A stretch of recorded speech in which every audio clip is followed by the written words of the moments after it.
Soy Homero Aridgis, poeta, novelista y ambientalista. Nací en Contepec, Michoacán, en un pueblo tan pequeño, que era más grande que Nueva York, Londres y París, porque esas ciudades tienen límites, pero el pueblo era tan pequeño, que empezaba y terminaba en el cielo. Llegué a la poesía por destino. Cuando tenía 10 años sufrí un accidente que representó una experiencia cercana a la muerte. Me atendieron en un hospital general en Toluca y allí conocí mis primeras lecturas. Mi padre compró unos libros. Cuando regresé al pueblo y empecé a escribir poesía. Yo empecé escribiendo todo, poesía, cuento, novela. Pero como yo vivía en un pueblo que es santuario de la mariposa monarca, entonces desde niño yo veía llegar las mariposas monarcas al pueblo. Entonces crecí en una naturaleza, en medio de una naturaleza idílica, vinculado a ella, no solamente por espíritu, sino por cotidianidad, por vida. Y desde niño, desde adolescente, yo vinculaba mucho la literatura, la poesía con la naturaleza. Una naturaleza que era vivida, que yo veía, respiraba. Entonces para mí la poesía no es algo de un escritorio, de un laboratorio, sino la poesía es de la vida.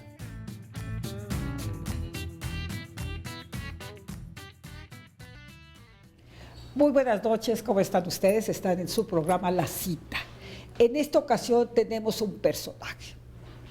De verdad que me siento muy privilegiada, muy honrada con nuestro invitado, porque él es, fíjense ustedes, diplomático, escritor, poeta, defensor de los derechos humanos. Es Homero Aridgis. No necesitas presentación, Homero, todo el mundo te conoce. Bueno, gracias. Lo que yo intento es conocerme a mí mismo. Soy socrático en ese sentido. Lo más importante no es que todo el mundo me conozca, sino pero que yo me conozca a mí mismo. Todo el mundo, eres ya una institución para nuestro país. Eres así, decir Homero Aridgis, cuando le dije a mi marido que te iba a entrevistar, sí. ¡Qué bárbara! Guadalupe, vas a entrevistar a Homero Aridgis, fíjate, para que veas. Enrique es muy generoso. Muy generoso. Sí, habla muy bueno, Homero, contigo tenemos que hablar de tantas cosas, pero yo quisiera que nos contaras, pues, en primer lugar, cómo fue tu infancia. Sé que escribiste un libro precioso, que tuve el honor de presentarte. Sí. ¿Cómo fue tu infancia? A ver. Bueno, mira, mi infancia fue muy idílica. Era un Michoacán que era paradisiaco. Casi yo siempre decía lo que ya han citado, que el pueblo era tan pequeño, que era más grande que París, Londres y Nueva York, porque empezaba y terminaba en el cielo, era casi puro cielo. Entonces estaba rodeado de un ambiente muy bello, casi acogedor. Cálido. El cerro está cálido. El cerro estaba ahí, el cerro Altamirano, el de las mariposas monarcas, estaba lleno de burros, de ese México que hemos perdido, que ahora se está volviendo un México desconocido, y que todo eso se ha trastrocado, como decía López Velarde, en El retorno maléfico, que sea todos esos lugares idílicos de nuestro país, que era nuestra patria verdadera, ya se volvió una patria subvertida por el clamor de la metralla, todo ese tipo de cosas. Sí, claro. Sí. Bueno, Homero Aridgis, tienes orígenes griegos y mexicanos. Sí, esto ha de haber marcado tu vida de alguna manera. Sí, claro, porque mi padre era griego, peleó contra los turcos en 22, en la guerra de Esmirna, perdieron la guerra, se exilió, llegó a México. Y mi madre tuvo también una infancia medio subvertida porque le tocó una infancia durante la Revolución. De hecho, había hasta una anécdota, un día entraron, pues no se sabía si eran revolucionarios o bandidos al pueblo, porque venían a caballo y a raptar mujeres, a saquear el pueblo, y ella estaba todavía espantada porque tenía como 8 años, y venía uno de estos hombres a caballo y se la quería levantar, y mi madre huyó despavorida, pero le quedó muy traumatizado ese momento en que pudo haber sido raptada. Entonces, tanto mi padre como mi madre en diferentes circunstancias, en diferentes momentos históricos, tuvieron una infancia difícil, fueron sobrevivientes realmente Sobrevivientes. en sus respectivos países. Pero esto formó a tu madre y la hizo fuerte, Muy fuerte. una mujer con mucho Sí. temple, ¿no? Sí, Muy valiente. Y que, bueno, tú dices que tu familia, con todos tus hermanos, porque tuviste varios hermanos, sí. era un matriarcado. Matriarcado, sí. Pero un matriarcado aceptado. El primero en aceptar el matriarcado era mi padre y mis hermanos. Y yo, que fui el último, el que llamaban el Benjamín, pues veía a mi madre pues realmente como la jefa de la familia, ¿no? La columna vertebral. Muy sensible a la cultura. Ella no estudió formalmente porque no había escuelas. Se casó clandestinamente con mi padre porque estaban cerradas las iglesias. Fue una escuela de monjas sin ser una educación religiosa, sino la única que había. Pero tenía mucho amor por la literatura, por la poesía, por la pintura, y tenía, pues, era una mujer con mucho espíritu. Y mi padre, pues, era un hombre muy sufrido, que había sobrevivido a los turcos. Y cuando tú sobrevives a los turcos en una guerra, ya eres, ya tienes pasaporte a la fortaleza y al temple. Sobreviviste a lo peor. Se podría decir que tu madre fue la primera persona que te inculcó a la lectura. Tú veías leer, que es muy importante, Sí. ver a los padres Sí. leer y ver libros en las No, ellos casas. no. Mi madre leía un poco más. Sí. Mi padre no, porque era comerciante y todo. Tenía un cine Apolo. Pero mi madre nos mostró el México así real, histórico, vívido, el México verdadero que nosotros ahora echamos de menos, de paisajes espléndidos tipo Velasco, porque el pueblo tenía esos paisajes tipo Velasco. Y mi padre, el mundo exterior, porque sus hermanos vivían, uno en Holanda, otro en Bélgica, venían de Grecia, entonces pues eran dos mundos. Yo por eso siempre he dicho que soy hijo de dos mitologías, la griega y la mexicana. La griega nos enseñaba, por ejemplo, la escultura griega, por ejemplo, era humanista. Tú veías la figura humana y le dabas la vuelta como un cuerpo humano. Expresaba la belleza, las Venus, los Apolos, todo eso era la belleza del cuerpo humano. Y la mexicana era un poco terrorífica. Era una escultura casi de fachadas, de arquitectura. Y te encontrar las serpientes, los dioses, el sacrificio humano y todo. Era una mitología muy fuerte que había, no era fácil de meterse en ella. Había casi que leerla, que interpretarla, porque estaba toda cifrada como nuestra piedra del sol, nuestra Coyolxauhqui y todo esto.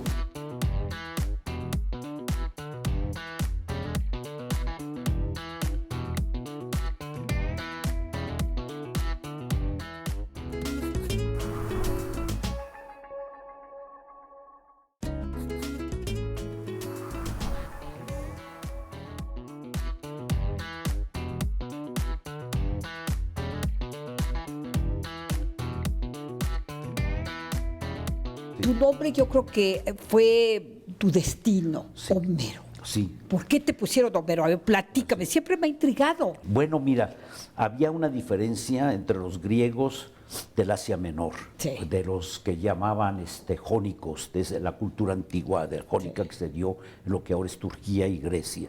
Allí eran todos, Heráclito, hasta el mismo Homero se suponía que venía de esas áreas del mar Egeo, así de esas islas, Quíos, todo esto. Y había la cultura de los griegos continentales. Todos los griegos del Asia Menor a sus hijos les ponían nombres clásicos, porque eran minoría frente al mundo musulmán. Digamos, en un medio ambiente hostil. Sí. Su historia era los nombres clásicos griegos, y los griegos de Grecia pues les ponían nombres casi religiosos. Pedro, Pablo, Sergio. Tu nombre ha determinado muchas Sí, cosas en sí, tu vida. sí. Fíjate, estaba aquí yo leyendo Sí. muy impresionada, agradablemente impresionada, que tú, bueno, fuiste ambientalista, eres ambientalista y creaste el grupo de los 100 Sí. en 1985, Sí. formado por 100 artistas e intelectuales. Sí. Yo me acuerdo de Desplegados Sí, Espléndidos, convocando a la gente a tomar conciencia. Sí, de estaban la desde García ecología. Márquez, Sí, Juan Rulfo, cómo José no. Arriola, Octavio Paz, Rufino Tamayo, pues una gama muy variada de Leonora Carrington, Toledo. Pero también a la sociedad civil. Era pura sociedad civil. Sí. Yo quería que fuera sociedad civil. Exactamente. Y las discordias políticas de... Yo no creía en las manos, que el mundo se divide en la izquierda y en la derecha. Sí. Le decía, yo creo que debemos ser humanistas. Y la ecología es un nuevo humanismo. Y olvidarnos de esa división de las manos, que la izquierda y la derecha, que no tiene ningún sentido. ¿Qué se logró con este grupo de los 100? Muchas cosas. Mira, los santuarios, se decretaran áreas protegidas, los santuarios de la mariposa monarca, que se declararan la veda total a la matanza de tortugas marinas en las playas mexicanas. Las ballenas también te ocupaste. También las ballenas. Sí. Fueron 5 años de lucha muy intensa, porque en ese tiempo estaba un ministro de Comercio, Herminio Blanco, que nosotros le decíamos Exterminio Blanco, porque estaba totalmente por los japoneses, Mitsubishi, para hacer la salinera más grande del mundo en Laguna San Ignacio, Baja California.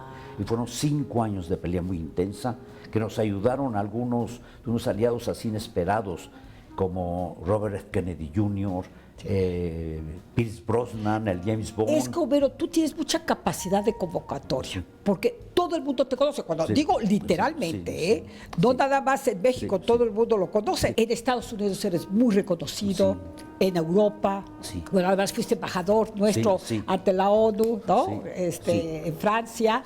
Y bueno, sí, tu trayectoria muy reconocida y muy, como te puedo decir, avalada por grandes poetas. Bueno, mira, hablando de eso, García Márquez firmaba mucho con nosotros. Y él era muy directo.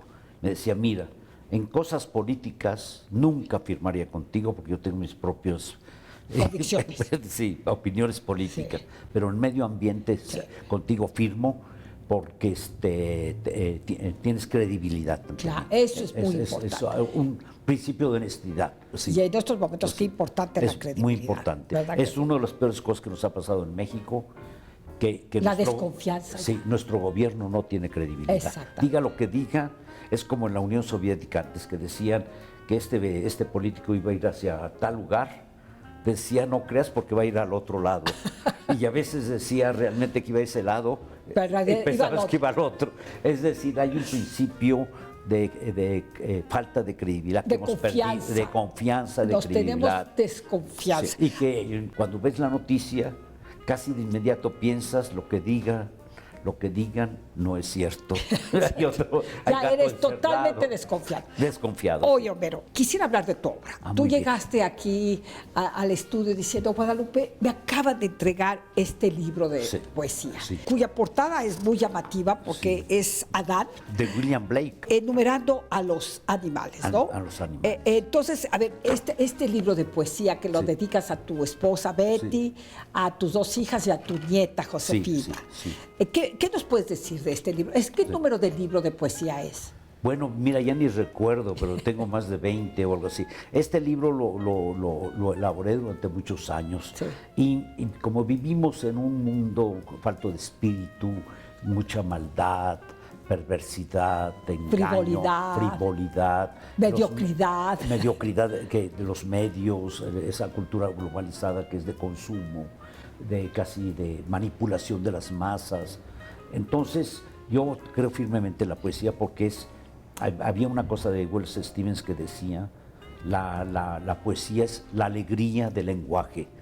Yo tengo una reverencia enorme por el poder de la poesía. El primer acto de poesía fue el de Dios que dijo, y Dios dijo, hágase la luz, y la luz se hizo. Fue verbal, fue un acto verbal, la creación. Muy poético. Muy poético, hágase la luz. Hágase la luz. Y Martin Heidegger decía en relación a eso, desde el punto de vista filosófico, decía, la poesía del ser ha comenzado. Con ese acto de hágase la luz, dijo, la poesía del ser, con mayúscula ser, ha comenzado. En fin, yo pues crecí con la poesía. Me he dicho a mí muchas veces, yo quiero vivo en un estado de poesía, en el sentido que siempre estoy esperando la inspiración, estoy abierto a lo que se me ocurre y a escribirlo. Ese es mi compromiso existencial es con la poesía. Entonces este libro yo lo fui elaborando durante muchos años. Traté de hacer un libro muy riguroso, de enorme calidad poética, y falto de modestia, el mejor libro de poemas que se haya publicado en español en los últimos años. Es el tuyo. No solo en México, sino Quedaste totalmente satisfecho. satisfecho, porque son poemas que revisé 10 veces, los escribí, los revisé, los traté de escribir con plena sinceridad, con inspiración, que fueran esferas verbales muy bien elaboradas, y desde el epígrafe de Dante, que es una imagen de la poesía, yo conozco la llama. Yo conozco los signos de la antigua llama. Y la antigua llama es la poesía. Y también de San Juan de la Cruz, llama de amor viva, que es nuestro gran místico, uno de los más grandes místicos y también el Tao Te Ching, puerta de toda maravilla. Bueno, tu título es precioso, sí. La poesía llama, Sí, porque que tiene un juego de palabras. Sí, claro. de tocar, tú llamas Y la llama. a la poesía. Y la llama, que es la flama, y también la llama como imagen de amor, de poesía, de muchas cosas. Y por eso lo puse, es un título muy deliberado, y tiene otras cosas que dice poemas del presente lejano, porque nosotros siempre vivimos en un presente que parece lejano. Un aquí, yo digo, aquí cerca, aquí lejos y allá cerca, porque a veces las cosas se presentan se borran las distancias, los tiempos, y lo fui elaborando durante muchos años, escribiéndolo, reescribiéndolo, y te debo decir una cosa, no es modestia, pero traté de pulirlo, pero traté de darme a mí una misión. Yo he cumplido 78 años, entonces en lugar de sentirme decrépito, listo para el asilo, Alzheimer y todo eso, dije, tengo que tener lo que me queda de vida alerta, activo, rebelde, como si tuviera 17 años, así, como siempre.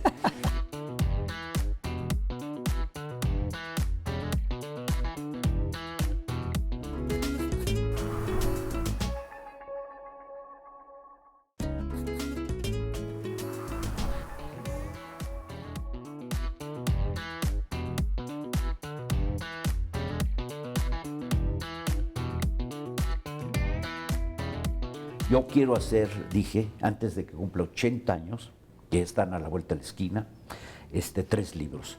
Uno de poesía, La poesía llama, uno de pensamiento, que son aforismos, antiaforismos, metaforismos. El testamento del dragón. Mi testamento, mi legado ante mí mismo y ante a la cultura mexicana.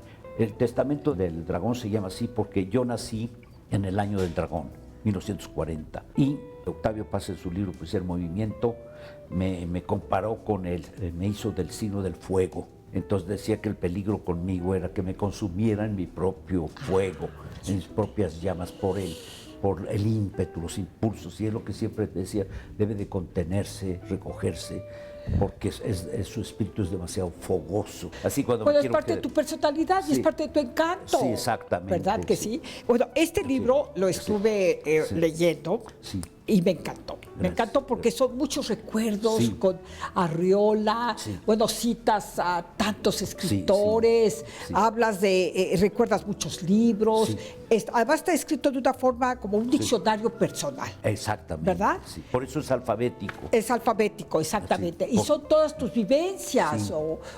¿Cómo podrías descifrar este libro? Bueno, mira, es un testamento personal, existencial, espiritual, que recoge, por ejemplo, un cuento de Caperucita Roja, que fue mis primeros contactos con el género infantil.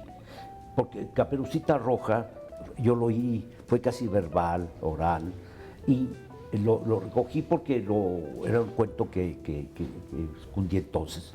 Pero ahora Caperucita ha tenido una dimensión diferente, porque en estos tiempos de pederastía muy abundantes, y la Caperucita Roja, ese cuento medieval francés que recogió Charles Perrault, era para que las madres advirtieran a la niña que no se confiara del lobo. Eran contra del lobo prácticamente que la quería violar.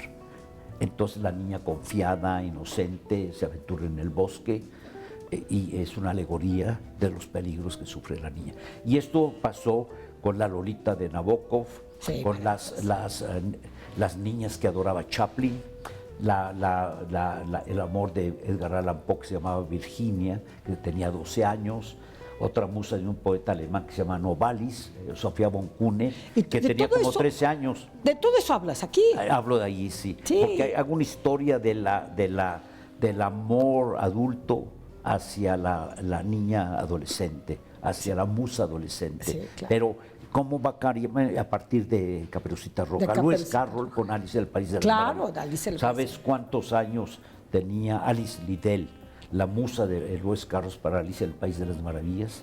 3 años y medio. Ay, yo creo que era más grande. Fíjate. No, y era un diácono en Oxford, Matemático. matemático, Muy gran escritor, el más gran grande escritor, libro el para lenguaje niños que se ha escrito, Sí. ha sido Alice en el País de las Maravillas. Sí. Y le encantaba retratar a las niñas. Ahora le caería una policía de costumbres a su estudio y le encantaría todos esos juguetes para niños. Y rodeado, fotografiando niñas, imagina. Las vestía de odaliscas, con turbantes y turbantes de princesas. Toda su imaginación erótica, en cierto momento estaba allí. Homero, Bueno. muchas gracias por esta entrevista. Aprendimos mucho. Sí, Me gracias. gustaron muchas cosas que dijo Homero Aridgis. Bueno, pues muchas gracias por su atención. Gracias otra vez, Homero. Hay que buscar los libros de Homero. El Testamento del Dragón, de Alfaguara, bellísima portada. Y esta de poesía, que dices que es su mejor libro de poesía, que se llama La poesía llama. Imagínense qué bonito título. Y bueno, nos vemos pronto y muchas gracias por su atención.